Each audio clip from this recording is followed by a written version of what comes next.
Mari kita bersatu di dalam doa. Ya Allah Bapa yang Maha Kuasa, terima kasih atas pagi yang indah yang Kau berikan kepada kami. Kami merasakan kehidupan yang baru yang daripadamu ya Tuhan. Sebentar kami akan mendengarkan sebagian dari firman-Mu. Berfirmanlah Engkau karena kami sudah siap mendengarkannya ya Tuhan. Dan urapilah hamba-Mu yang akan menyampaikan, supaya kami dapat mengerti dan memahami firman-Mu dan melakukannya dalam kehidupan kami sehari-hari. Dalam nama Tuhan Yesus Kristus kami telah berdoa kepadamu. Amin. Wawasan Injil saking Injil Yohanes 15 ayatnya yang ke-9 sampai ayatnya yang ke-17. Bapak Ibu dan saudara-saudara yang terkasih, saya akan membacakan Injil Yohanes ini dari Alkitab berbahasa Indonesia. Marilah kita mendengarkannya. Yohanes pasal 15 ayatnya yang ke-9 sampai ayatnya yang ke-17. Perintah untuk saling mengasihi. Seperti Bapa telah mengasihi aku, demikian juga Allah, aku telah mengasihi kamu. Tinggallah di dalam kasih-Ku itu. Jikalau kamu menuruti perintah-perintah-Ku, kamu akan tinggal di dalam kasih-Ku. Seperti aku menuruti perintah Bapa-Ku dan tinggal di dalam kasih-Nya. Semuanya itu Kukatakan kepadamu, supaya sukacita-Ku ada di dalam kamu, dan sukacitamu menjadi penuh. Inilah perintah-Ku, yaitu supaya kamu saling mengasihi, seperti aku telah mengasihi kamu. Tidak ada kasih yang lebih besar daripada ini, yakni seseorang memberikan nyawanya demi sahabat-sahabatnya. Kamu adalah sahabatku, jikalau kamu melakukan apa yang Kuperintahkan kepadamu. Aku tidak lagi menyebut kamu hamba, sebab hamba tidak tahu apa yang diperbuat oleh tuannya. Namun aku menyebut kamu sahabat, karena aku telah memberitahukan kepada kamu segala sesuatu yang telah Kudengar dari Bapa-Ku. Bukan kamu yang memilih aku, tetapi Akulah yang memilih kamu. Aku telah menetapkan kamu supaya kamu pergi dan menghasilkan buah, dan buahmu itu tetap, supaya apa yang kamu minta kepada Bapa dalam nama-Ku diberikannya kepadamu. Inilah perintah-Ku kepadamu, hendaklah kamu saling mengasihi. Demikian firman Tuhan. Makaten Injilipun Gusti Yesus Kristus ingkang rahayu punika tiang-tiang ingkang sami mirengaken tuwin gatosaken pangandikanipun Gusti Allah. Haleluya.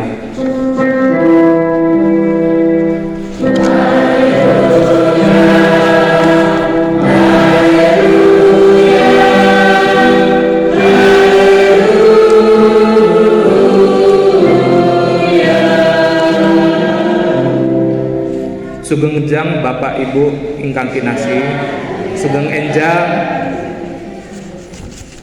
Shalom buat kita semua.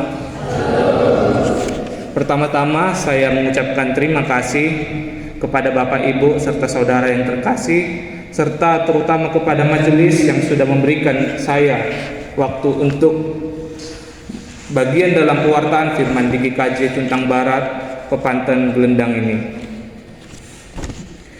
Di sini saya akan memperkenalkan diri saya. Mungkin ada dari Bapak atau Ibu yang sudah mengenal di dalam Sarasehan. Namun saya akan memperkenalkan diri saya kembali. Nama saya Petrus Halemuan Simarmata. Saya sedang berstudi di Fakultas Teologi Universitas Kristen Satya Wacana. Dan saya sedang melakukan praktik khotbah untuk mata kuliah homiletika kedua. Asal saya dari Pematang Siantar, di mana mungkin kita lebih mengenalnya Medan. Oleh karena itu saya ingin menyapa Bapak Ibu serta saudara-saudari yang terkasih dengan salam Horas. Baik, mungkin sesingkat itu saja perkenalan dari saya. Tema pewartaan firman kita hari ini adalah sahabat yang melampaui sekat. Sebelum kita masuk kepada keluarkan firman, saya ingin bertanya terlebih dahulu, apakah ada Bapak, Ibu, atau saudara-saudara yang terkasih yang mempunyai seorang sahabat?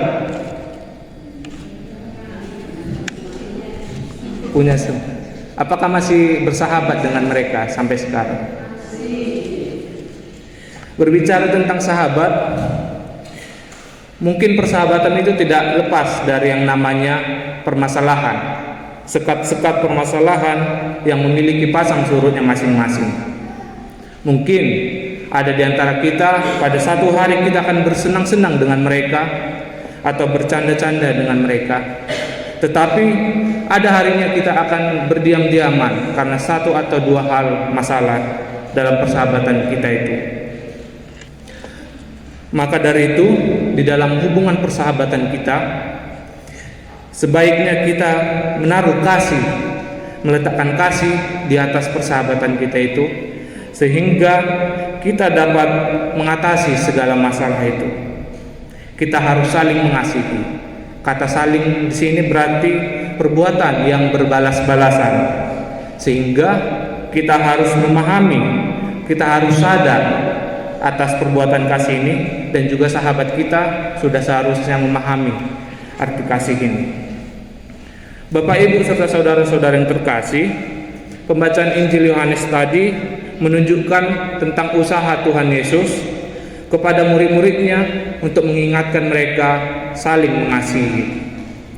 Tuhan Yesus telah mengangkat mereka dari hamba menjadi seorang sahabat. Saat menjadi hamba, para murid-muridnya tinggal di dalam permasalahan, di dalam pikiran-pikiran yang duniawi, kejahatan dan kehidupan yang duniawi, sehingga mereka tidak memahami apa yang diajarkan oleh Tuhan Yesus.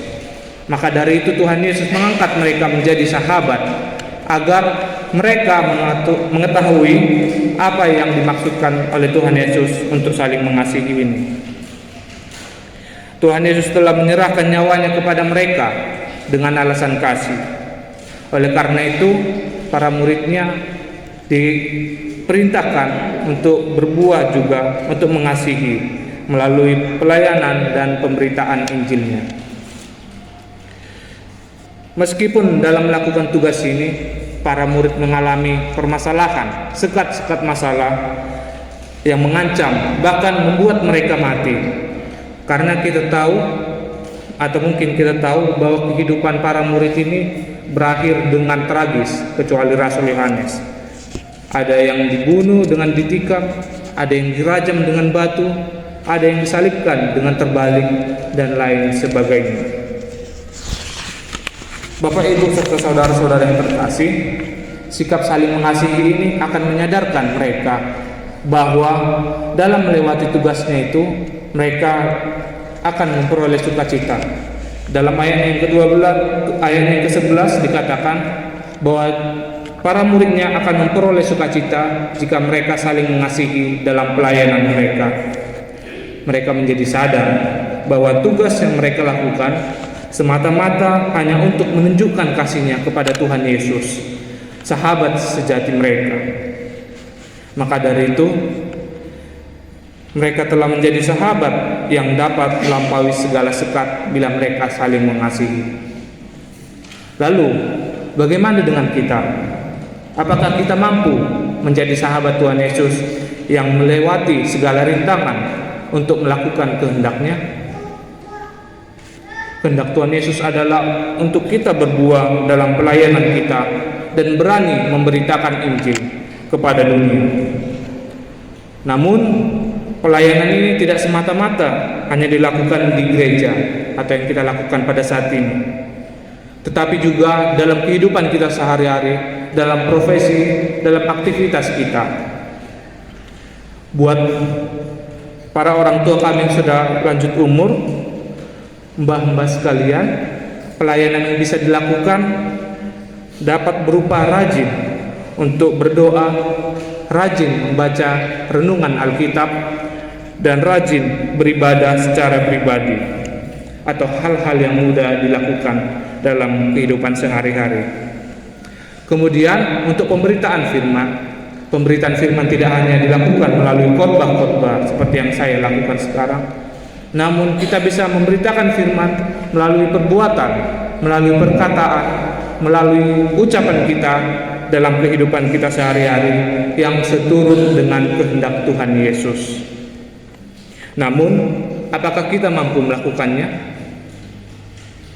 Untuk mampu melakukannya, kita diajak terlebih dahulu tentang mengapa kita dapat diselamatkan, yaitu karena Tuhan Yesus menganugerahkan kasih-Nya. Tuhan telah menganugerahkan keselamatan dan berkat-berkat kepada kita, sehingga kita dapat hidup secara baru sebagai orang-orang Kristen. Keselamatan itu tidak hanya berlaku bagi para murid, tetapi juga bagi kita semua yang hadir pada saat ini, jemaat di GKJ Pepanten Gelendang. Berkat-berkat yang telah dan akan diberikan Tuhan Yesus itu semata-mata hanya karena kasih setianya kepada kita. Maka dari itu, sebagai sahabat-sahabat Tuhan Yesus, marilah kita membalas kasih-Nya dengan berbuah dalam kehidupan kita sehari-hari. Terkadang keadaan kita yang merupakan minoritas di lingkungan kita, di negara kita ini, membuat kita enggan untuk melayani dengan kasih sesuai dengan kehendak Tuhan Yesus, dan juga enggan menunjukkan identitas kita sebagai orang-orang Kristen. Maka dari itu, marilah kita mulai berani untuk melayani sesama kita tanpa sekat-sekat pembedaan, sehingga kita dapat berbuah dan melakukan perintah-perintah Tuhan Yesus dalam pelayanan dan dalam pemberitaan firman yang telah disampaikan tadi. Kita juga harus mengingat bahwa kita telah tinggal di dalam Tuhan Yesus. Di ayatnya yang ke-10 tadi, Tuhan Yesus mengatakan kita telah tinggal di dalam kasih-Nya. Oleh karena itu juga kita telah tinggal di dalam Tuhan Yesus, dan Tuhan Yesus akan bersama-sama dengan kita dalam pelayanan kita itu. Berbicara tentang buah pelayanan, saya ada sebuah kisah tentang seorang penyanyi lagu rohani. Mungkin bagi kita yang rajin membuka medsos atau media sosial, kita mungkin mengenal Melita Sidabutar. Dia adalah penyanyi lagu rohani sekaligus pelayan di gerejanya, Gereja Tiberias. 4 tahun yang lalu, ia kehilangan seorang kakak sekaligus sahabat sekaligus saudara kembarnya, yaitu Melisa Sidabutar. Semasa hidupnya, Melita dan Melisa ini selalu bersama-sama dalam kehidupannya, sehingga mereka tidak dapat terpisahkan. Oleh karena itu, ketika ia kehilangan seorang kakaknya ini sekaligus sahabatnya ini, ia sangat terpukul, ia sangat sedih. Ia tidak tahu apa yang harus dilakukannya. Bahkan mungkin dia akan menutup diri karena dia adalah seorang yang introvert atau penyendiri. Namun kesedihannya itu tidak berlarut-larut. Dia tidak terlalu lama terpuruk dalam kesedihannya itu, karena ia mengingat perkataan dari kakaknya yang tentang penyerahan diri kepada Tuhan ketika kita menghadapi pergumulan-pergumulan. Kakaknya mengatakan bahwa Tuhan Yesus adalah sosok yang selalu hadir meskipun orang-orang terdekat kita pergi meninggalkan kita. Ia akan pegang kendali dalam persoalan-persoalan yang kita hadapi.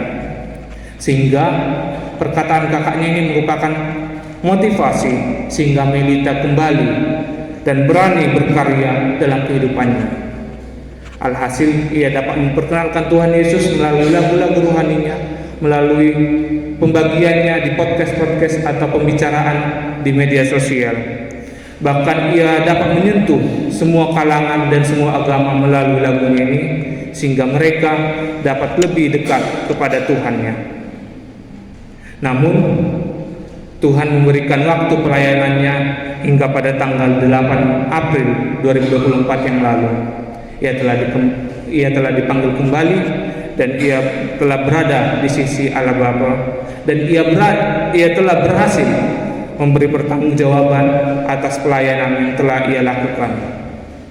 Melalui kisah Melita ini, kita disadarkan akan kuasa Tuhan Yesus yang memotivasi kita untuk melayaninya dalam pelayanan kita. Ia tidak akan pernah membiarkan kita sendiri, tetapi ia akan menjadi sahabat yang setia bagi kita. Dikala teman-teman, saudara, bahkan keluarga kita pergi meninggalkan kita, Tuhanlah yang menjadi sahabat, menjadi penghibur dalam kehidupan kita. Mungkin orang-orang terdekat kita dapat pergi meninggalkan kita karena hal-hal yang bahkan sepele, hal-hal yang membuat mereka membenci kita dan pergi meninggalkan kita. Oleh karena itu, Tuhan Yesuslah yang menjadi sahabat dan teman kita. Marilah kita mengasihinya melalui pelayanan yang akan penuh dengan masalah-masalah seperti yang dihadapi oleh para muridnya. Pada Minggu Paskah yang ke-6 ini, kita diajak untuk menjadi sahabat Tuhan Yesus yang dapat melampaui segala sekat-sekat. Sekat-sekat ini dimaksud sebagai pemisah, pembatas, atau mungkin ada di rumah kita sekat ruangan yang memisahkan ruangan yang satu dengan ruangan yang lainnya, sehingga terpisah antara kedua ruangan ini. Namun sebagai sahabat-sahabat Tuhan Yesus, kita harus mampu melampaui sekat-sekat. Sekat-sekat apa Bapak Ibu? Sekat-sekat permasalahan, sekat-sekat pembedaan antara berdasarkan agama, berdasarkan suku budaya, berdasarkan perawakannya, atau berdasarkan pangkat jabatannya. Sebagai sahabat Tuhan Yesus, kita diajak untuk melampaui segala sekat ini. Namun, bagaimana kita memandang dan merespon ajakan Tuhan Yesus sebagai sahabat-sahabatnya? Saya akan memberikan dua cara. Yang pertama adalah konsisten dalam pelayanan kita. Tuhan Yesus ingin kita menghasilkan buah pelayanan melalui kehidupan kita sehari-hari, dan pelayanan kita itu harus tetap konsisten, tidak suam-suam kuku, tidak ikut-ikutan, dan tidak karena keterpaksaan. Kita harus konsisten melakukan pelayanan kita di situasi bahkan di titik terendah kehidupan kita. Seperti halnya Rasul Paulus yang pernah kita dengar di dalam Alkitab, dia menuliskan surat-surat kepada jemaat-jemaat itu di dalam tekanan, Bapak Ibu. Dia berada dalam ancaman hukuman mati, sehingga ia sudah seharusnya wajar untuk mundur dari tugasnya itu bila kita memakai pandangan secara duniawi. Namun ia tetap maju, ia tetap mau melakukan pelayanannya itu, sehingga ia menjadi teladan bagi semua orang-orang Kristen. Marilah kita mengikuti teladannya dengan konsisten dalam pelayanan kita. Mungkin kita kadang seperti ibadah pagi ini, mungkin sebagai mahasiswa saya masih enak sepertinya tidur karena tidak ada kegiatan. Mungkin kita juga digoda untuk tidak melakukan peribadahan karena malas atau karena ngantuk. Oleh karena itu kita diajak untuk melawan semua godaan-godaan si jahat itu. Kita harus konsisten dalam pelayanan kita, dalam panggilan kita sebagai orang Kristen dan sebagai sahabat-sahabat Tuhan Yesus. Marilah kita sebagai pelayan Tuhan, bila kita sebagai pelayan di gereja, marilah kita sungguh-sungguh dan totalitas dalam pelayanan kita melayani umat Tuhan. Bila ada kita yang melayani dalam profesi kita sebagai petani, sebagai pedagang, atau profesi-profesi lainnya, pandanglah profesi kita ini sebagai alat untuk memuliakan Tuhan, sebagai alat untuk melayani Tuhan. Marilah kita dalam profesi itu bekerja secara jujur, kompeten, dan bertanggung jawab. Bagi mbah atau orang-orang tua kami yang sudah lanjut usia, mungkin pelayanan sudah banyak dalam semasa kehidupannya. Oleh karena itu, marilah kita juga tetap konsisten dengan rajin dalam peribadahan atau ibadah pribadi dalam rumah kita. kita berdoa, kita membaca firman-Nya sebagai bentuk ucapan syukur karena Tuhan Yesus telah mengasihi kita, karena Tuhan Yesus telah menganugerahkan keselamatan bagi kita.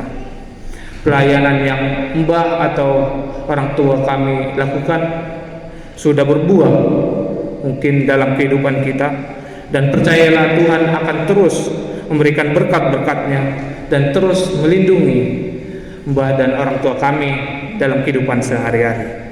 Lalu yang kedua adalah selalu berharap kepada Tuhan. Dalam melakukan pelayanan kita harus selalu meminta dan berharap hanya kepada Tuhan. Tuhan akan melengkapi kita untuk menghasilkan buah pelayanan bila kita berseru kepadanya dalam nyanyian, dalam doa, dalam kehidupan kita sehari-hari. Ketika pelayanan kita mengalami hambatan, atau profesi kita, atau persekolahan kita, atau kehidupan kita mengalami permasalahan, marilah kita jangan lari daripada Tuhan. Marilah kita datang kepada Tuhan, bukan kepada dunia ini, melarikan diri dengan kesenangan duniawi. Sebagai sahabat Tuhan Yesus, kita diajak untuk datang kepadanya, dan kita meminta kepada Allah Bapa di dalam nama anaknya Tuhan Yesus Kristus, sehingga kita dimampukan dan dapat berbuah dalam pelayanan kita, dalam kehidupan kita sehari-hari. Bapak, Ibu, dan saudara-saudara yang terkasih, Tuhan Yesus telah memerintahkan kita untuk saling mengasihi. Melalui pembacaan Alkitab ini, Tuhan Yesus mengingatkan dan menekankan kepada kita untuk saling mengasihi. Kita harus mengasihi sahabat kita, saudara kita, keluarga kita, dan kita juga harus mengingatkan teman kita, sahabat kita, saudara kita untuk selalu mengasihi juga. Sehingga dalam kehidupan kita, dalam pelayanan kita, kita dapat saling mengasihi. Marilah kita selalu setia dalam pelayanan kita dengan melakukan kehendak Tuhan Yesus. Dalam pelayanan kita itu, Roh Kudus telah diberikan ke dalam hati kita. Roh Kudus akan mendampingi kita untuk menghibur dan menolong kita dan memampukan kita dalam kehidupan kita sehari-hari. Marilah kita menjalani kehidupan kita sebagai sahabat-sahabat yang melampaui segala sekat, pembedaan, permasalahan, dan problematika kita dalam kehidupan kita sehari-hari. Selama melayani sebagai sahabat Tuhan Yesus yang melampaui segala sekat, Tuhan Yesus memberkati kita. Amin.